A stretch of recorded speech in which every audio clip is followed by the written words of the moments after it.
guys, and welcome back to my channel. I am extremely sorry for how the last video turned out as far as the buzzing and the background noise.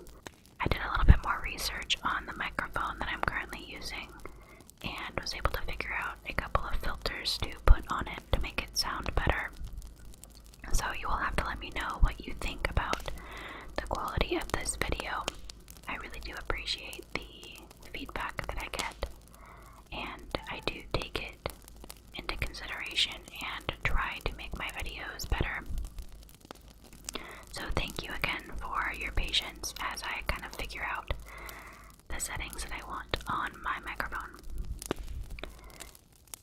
So today we are going to be covering the case of Joan Risch.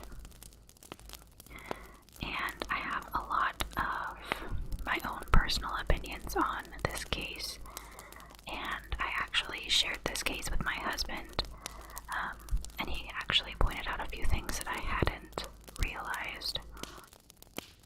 He tends to look at things a lot different than I do, so it was good to get two different perspectives on this case. So we're going to start off by me telling you a little bit about how Joan grew up, and then we will jump into the actual case itself.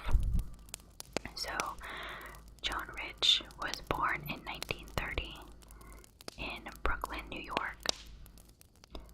She moved to New Jersey when she was 9 years old with her parents. Shortly after they moved to New Jersey, her parents tragically died in a house fire, and Joan was left to kind of fend for herself. She did end up living with some close relatives, but she didn't really know those relatives too well, so it was really hard for her to adjust to, number one, losing her parents so tragically and so young, but also just adjusting to living with somebody new. But after a while, she adjusted quite well and ended up graduating from Wilson College in Pennsylvania. She majored in English literature. Publishing was one of the things that truly made her happy, despite her tragic past. She ended up pursuing a career in publishing and started out as a secretary and worked her way up to an editorial assistant. In 1956, she put all of that on hold when she married Martin Risch, as he was an executive at one of the companies that she had worked for. She ended up raising two kids, David and Lillian.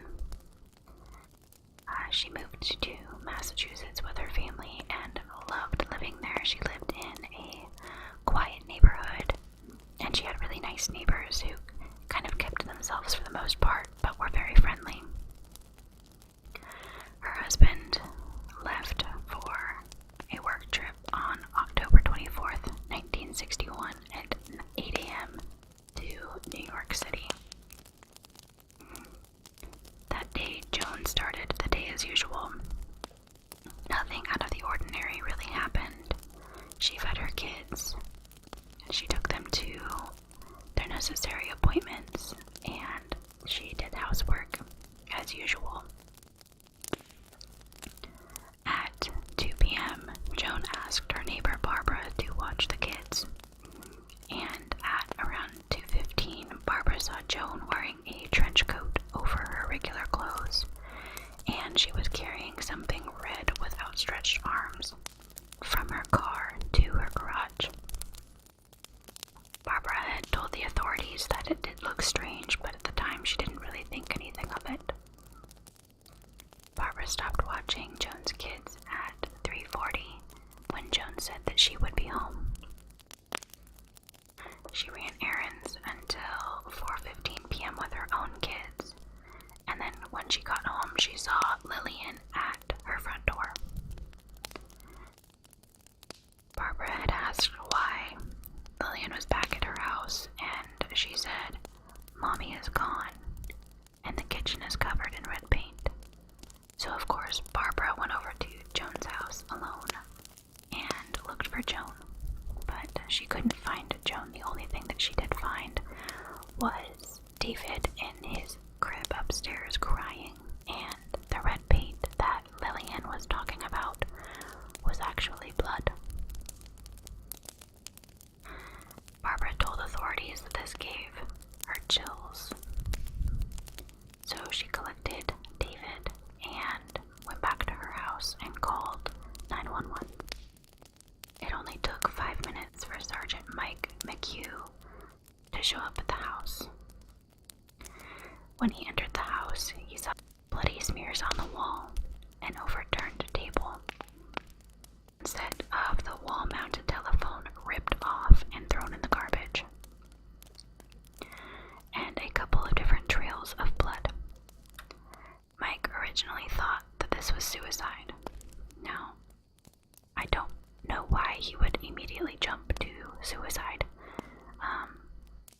I don't think that a suicide crime would, number one, have a missing body, number two, have blood smears all over the walls, and there was obvious signs of a struggle.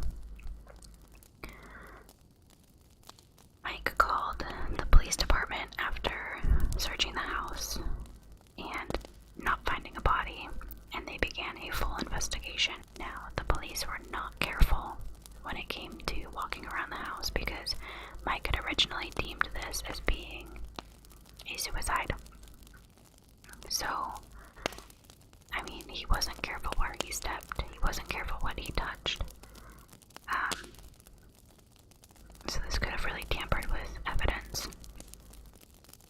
3 hours after the police had been called, Martin was finally notified. Now, I don't know about you guys, but 3 hours seems like an awfully long time to wait before notifying this person's husband that she is missing. Police called local hospitals, but nobody had seen Joan. Police went to the mailbox, and letters from that day were unopened and still in the mailbox, which was very unusual because Joan usually tended to the house, and that included bringing in the mail. The telephone directory was in the kitchen, opened to a page where you would write down emergency numbers, but none were written here. When Martin returned home from his flight from New York City, police questioned him and he cooperated. He was asked to identify different objects in the house, including items in his trash can. He was able to identify everything, but then asked the police who drank the beer. Joan didn't drink beer, and there was none in the house when he left for New York that morning. So this struck him as extremely unusual. Another trail of blood led out from the kitchen to the driveway and to Joan's car. The car was stained in 3 different places. The right rear fender, left side of the hood, and center of the truck were covered in blood. Police had a hard time interpreting these stains. Did the bleeding start upstairs, the kitchen, the driveway? Did Joan leave on her own with someone, or was she carried out? There were no bloody footprints. Media coverage of this case was huge at the time, and a reporter named Serene Gearson got a hold of the case. She went to the library that Joan frequented and discovered that she had checked out over 25 different books that summer in 1961, just months before she disappeared. One of which was Into Thin Air, about a woman who disappeared and left bloody smears and bloody towels. All of these books, upon further investigation, turned out to be books about murders and disappearances. Police spoke with some residents after her disappearance, and nobody had really seen her after Barbara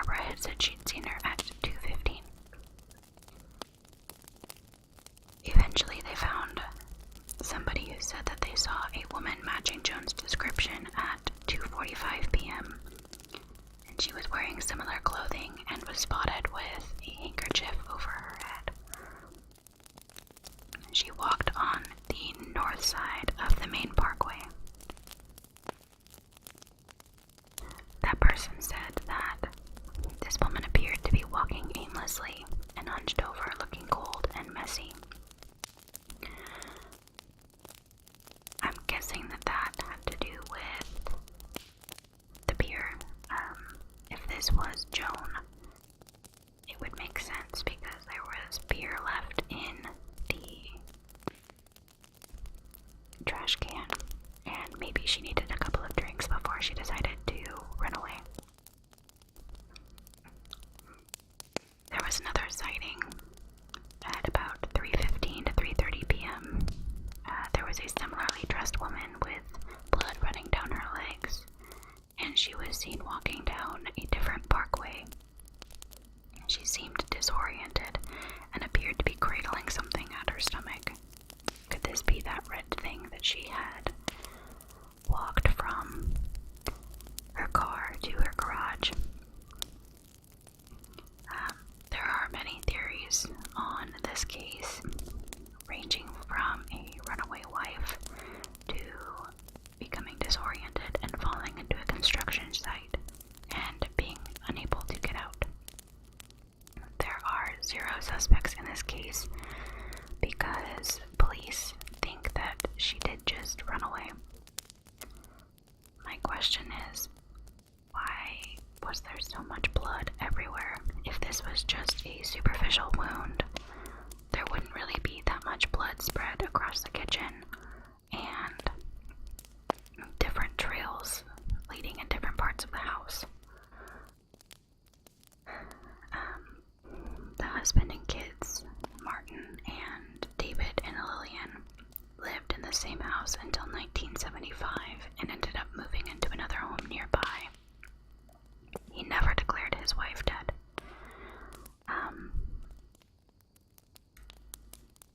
I really struggle with this case because part of me really does think that she did run away. Maybe she was unhappy with not working anymore and felt like she had given up on her dreams, and so she became depressed and wanted to run away and start a new life. But another part of me really struggles because as a mom, I couldn't imagine just leaving my kids in the crib and making such a horrific scene for them to witness. I don't know. Personally, I do think that she ran away. It disgusts me and it makes me very sad that she would leave in that sort of way, and that she would give up on her kids and up on her marriage. But